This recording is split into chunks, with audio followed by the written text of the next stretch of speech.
Dear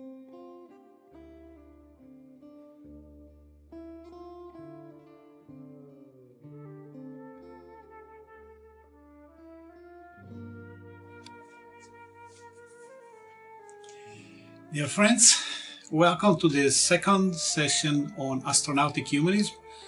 I am Adriano Autino, President of Space Renaissance International, and this is the second lesson taken from my paper, Facing the 21st Century Civilization Challenges by the Tools of Astronautic Humanism.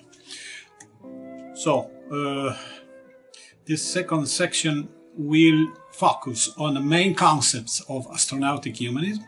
There will be a third section about evolutionary aspects of astronautic humanism. So today we are on the second. So, in this section we will see the growth as a fundamental existential concept, the conditions for economic growth.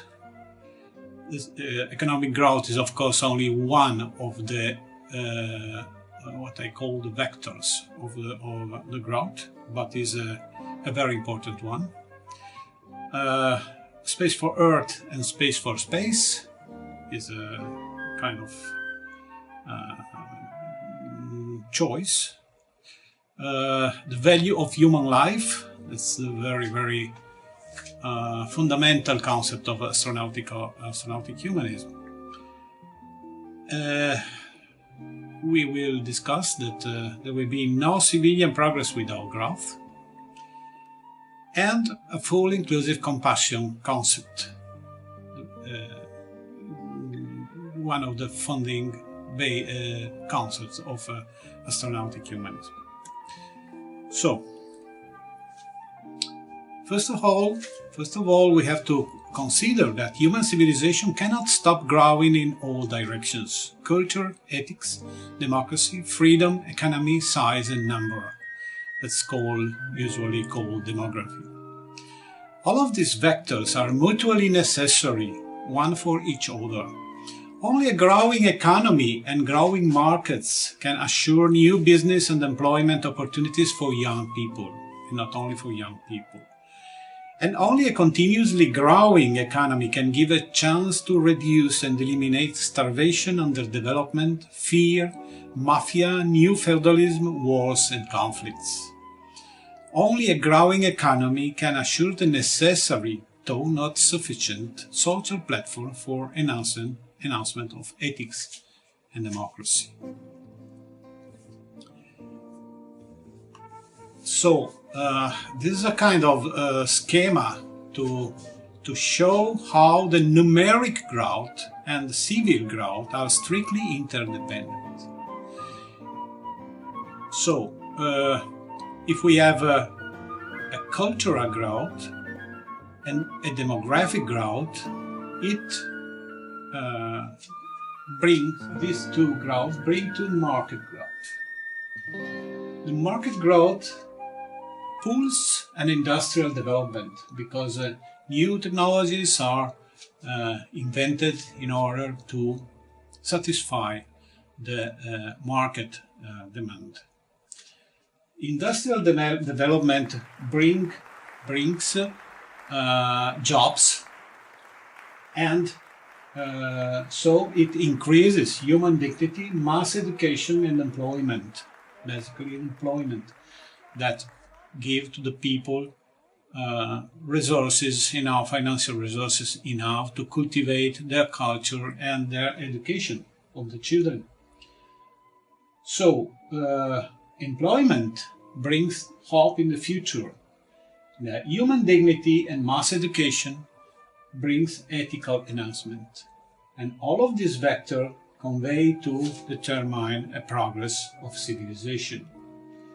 Progress of civilization brings to arts development. That's the core of the civilization development, because arts brings the beauty, brings emotions, brings all what a human needs when they have satisfied the primary needs defined by the Maslow hierarchical pyramid.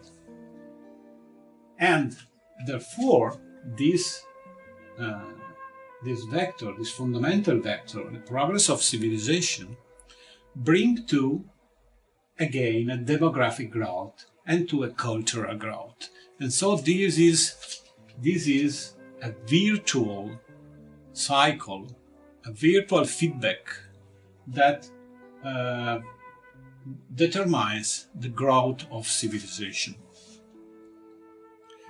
So, growth of civilization is possible only in an open world. The very sad and gloom paradigm of the closed world is this one, schematized here. If we have human growth in a closed environment, we have the human growth will be prevented by the finiteness of the planet Earth's resources and of the planet itself. That's the planet, our mother planet, is a bunch of finite resources. So we will have shortage of resources and environmental problems. Therefore, we will crash to what were called the limits to growth.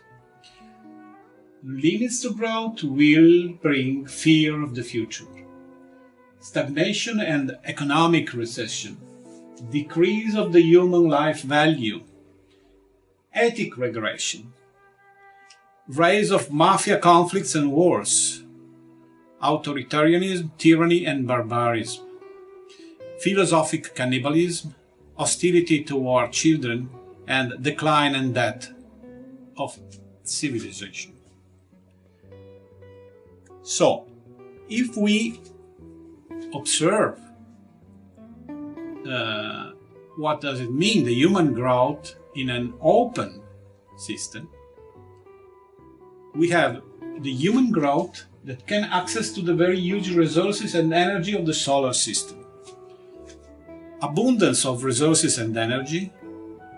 Earth is lightened of the human development weight, so the environment will improve. Pollution will decay. So we have a boundless development, and this brings confidence and hope in the future. We will have an unprecedented economic growth, a full development of human heritage and intelligent life. That means ethic evolution. Obsolescence of mafia conflicts and wars, philosophic openness, fusion between humans and nature. Peace, development, freedom and democracy. Children are the treasure of humanity. So we have the growth of civilization in the open world, while in the closed world we have decline and death. But which are the conditions for economic growth? In order for the economy to keep growing, a platform of abundant material and energy resources is necessary. Our mother planet is not enough for a civilization grown up to 8 billion and counting.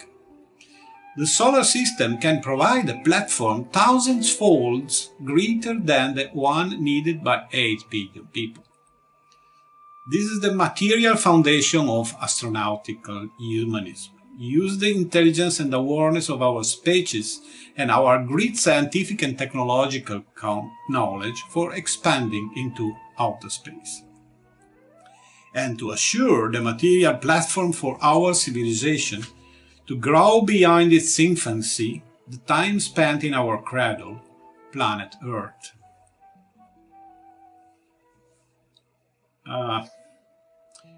In 1997, Marco Bernasconi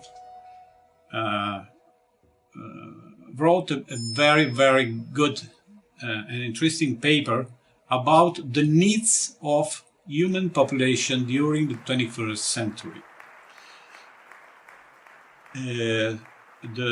This table shows exactly that people of Earth will need very much more resources, isn't already needing very much more resources and energy than what it is in our availability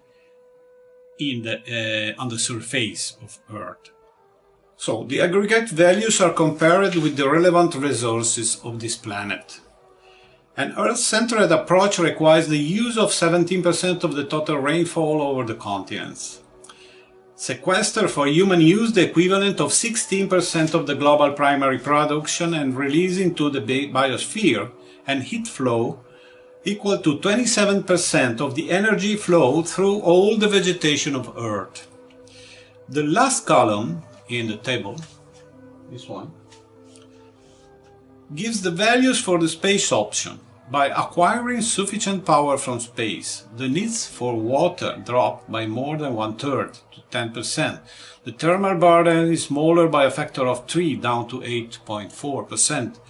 Of course, such an approach would also do away with other burdens, chemical, toxic, etc., that have not been addressed in the study of the 1997. This excellent paper was written by PhD Bernasconi in 1997. It mainly addresses the needs of the Earth's population. The space option concept was conceived as a possible solution for Earth's society problems. Astronautic Humanism targets the future of human civilization, focusing on a global renaissance of civilization in space. Main concept is a progressive expansion of civilization into outer space, giving birth to a solar civilization. From such a process, the Earth's population and Earth's environment will benefit, however.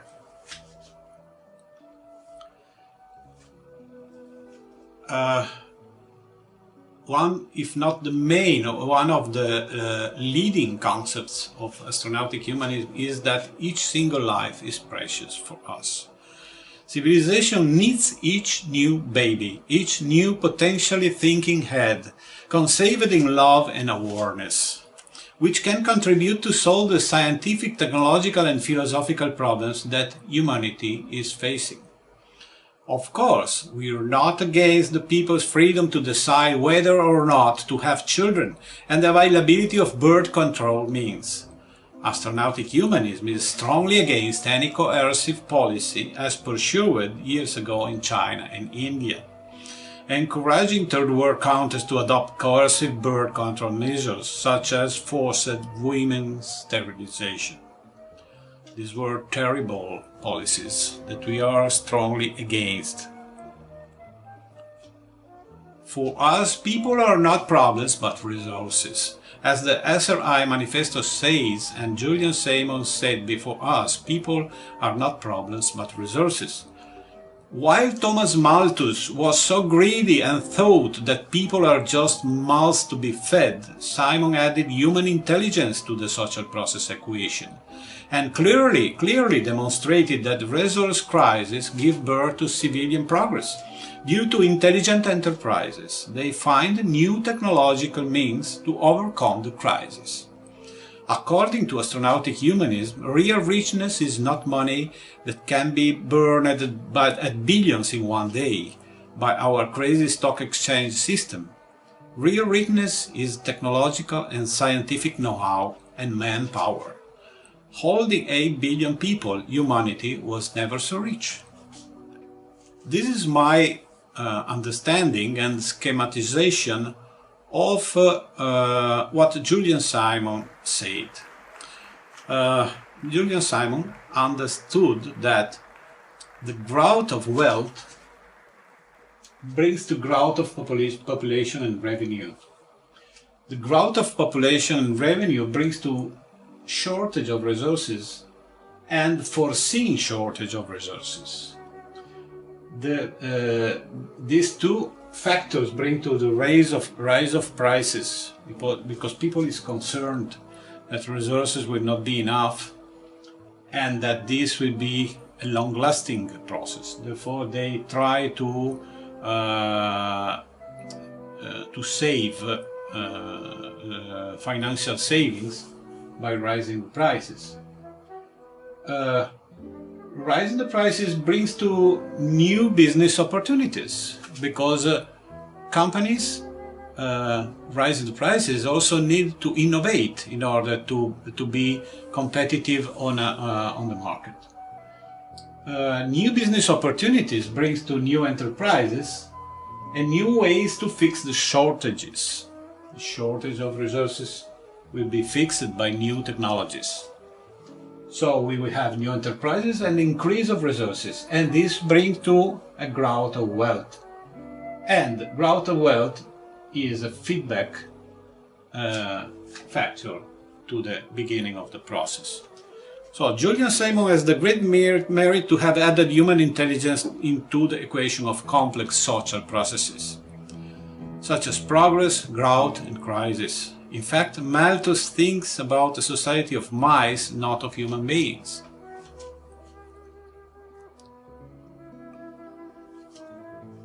The main, of course, needless to say, because we already spoke about that, about the open world and closed world. This paradigm works if the society can find new areas, can expand in larger areas, because if the system is closed, if the area is closed, it comes a day that this paradigm doesn't work anymore, because the shortage of resources is stronger than the potentiality of innovation. So let's come to one of the real core of astronautic humanism. That's why we think that numeric growth is a good thing, a very good thing. The mainstream demographic science considers the concepts of growth, degrowth, and stability as independent, standalone concepts, and defines stability as an absolute value, good for all seasons and all ages. Stability for the mainstream demographic science is a goal, is an absolute goal to be reached. Astronautic humanism always analyzes demographic growth in relationship with the available space and resources, and the status of the area, open or closed system, in which such processes are taking place. In a closed system, demographic growth becomes a factor of crisis.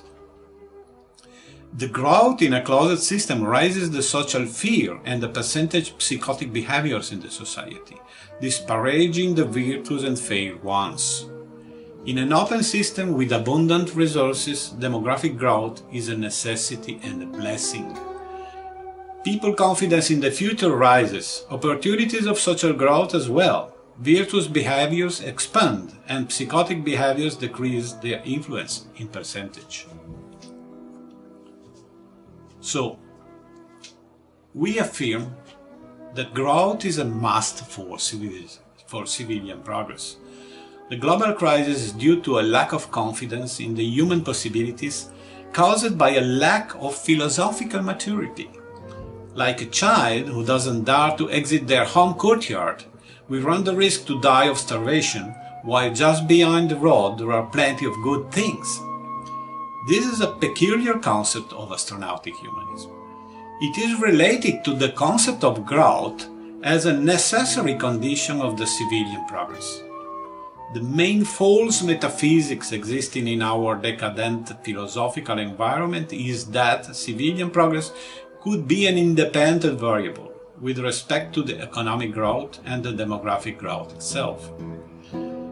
This is the core concept of astronautic humanism. Growth is a must, since civilian progress could not continue in a context of economic degrowth and demographic decay. Growth was not considered enough so far.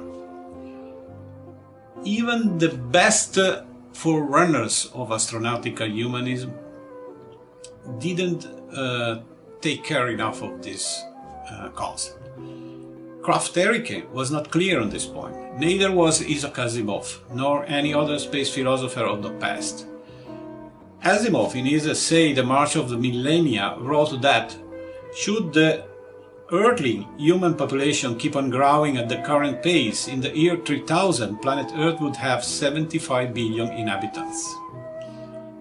Even a visionary genius like Isaac Asimov couldn't escape the pre-Copernican philosophical paradigm.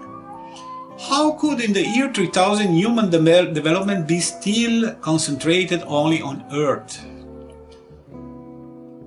And in case human development would be mainly outside Earth, how will it be conditioned by the space environment? Look, we have several philosophers today saying that if humanity will not expand into space, it will be finished, terminated during this century. So,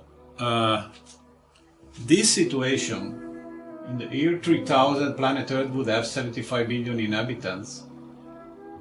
It is not possible, simply not possible. Whether the civilization will be expanded into space, and then the growth process will be completely different, subject to other conditions, other variables, other environments, etc. Or if it will not be, if a civilization will not expand into space, I'm afraid in year 3000, maybe some monkeys, some apes will be on planet Earth, and no more our civilization. And in case human development would be mainly outside Earth, how will it be conditioned by the space environment? Whatever the growth rate, fertility of space migrants for many centuries and millennia, it will, however, be too small compared to the immensity of the solar system, the tasks and the challenges that will rise for humans. For sure, it will not continue at the same pace. It will now stops, adaptation, restarts. It will be a complex social and physiological process. However, even simply referring to the nature that we know a bit, the earthly one, a steady demographic status is not a possible status, nor is it desirable. In nature, only growing, declining, or extinct species exist. To become a declining species, and it will happen if the world will remain closed, would be a catastrophe from the cultural and civilian point of view.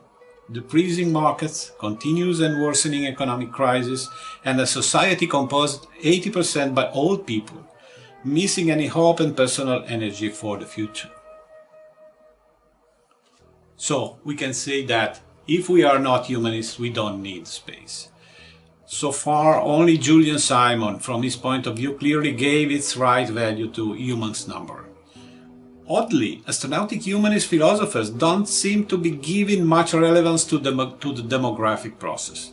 But should we think that humanity can decrease in number, industries and economy while keeping on progressing in ethics, democracy and freedom, then expanding into outer space would not be an imperative.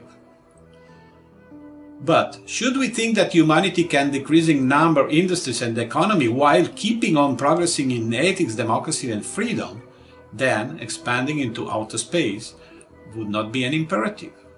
Most urgent is a moral discussion about astronautic humanism. There is a dramatic lack of elaboration on this point, and only astronautic humanism holds the arguments, the correct risk assessment and the theoretical means for mitigating the risk. Astronautic humanism defends each single human life. As Rupert Pirsig says, just as it is more moral for a doctor to kill a germ than a patient, so it is more moral for an idea to kill a society than it is for a society to kill an idea. That means better that a whole nation intended as a political delimited territory dies than a single person die. Because any person, even the worst criminal, could always change their mind and give a fundamental contribution to the survival of the species. Humans represent the highest known case of intelligent life. As we wrote in the thesis for the SRI First World Congress, three theses for the space renaissance, intelligence is not an on-off property, as demonstrated by several cases in the animal realm, dolphins, apes, etc. And awareness is maybe a more advanced parameter when we try to classify capabilities and maturity of different species. So, humans, however, hold the primacy on both grounds, intelligence and awareness, though we are still far from being complete humans. Therefore, we strongly support the development of a humanist ethics, giving priority to human rights versus other kinds of ethical models, be they religious, ecologist, animalist, socialist, libertarian, etc.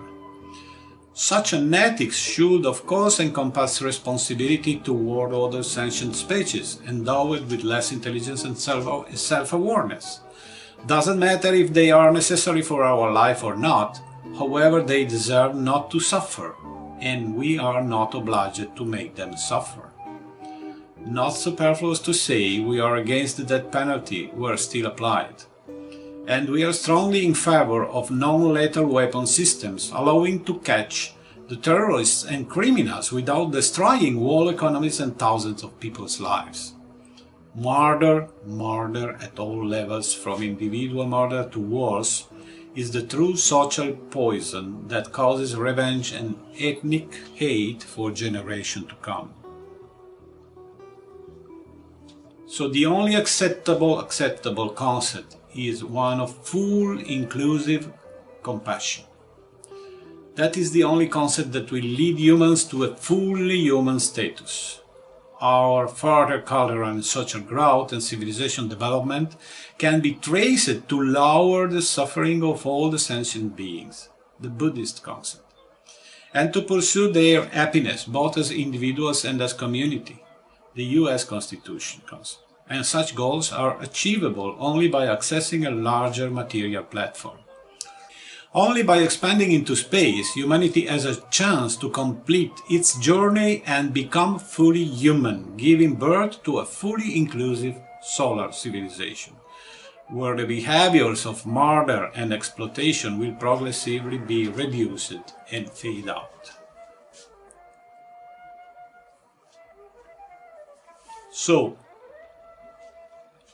we will never insist enough on this point. Astronautic humanism is strongly against any form of murder, genocide, suppression of human life, torture, rape and violence on women and children. As an extension, we are also against the inhibition of the right to genetic continuation. Each Earthling has the right to generate children and to raise them for better life conditions, giving their contribution to the civilization pool of thought and innovation. We are strongly against any claim of ethnic superiority implicit in any coercive birth control policies.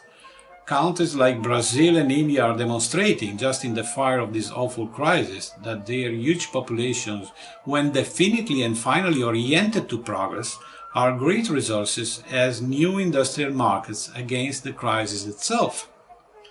Should the world remain closed, the precious trust of these countries will not be enough to reverse the crisis. But if the high frontier will be opened, these countries will be in the first ranks of the new development engine, for sure. So this session is now finished. Thank you very much for your attention. I hope to see you again at the third and last session on astronautic humanism. Ad Astra.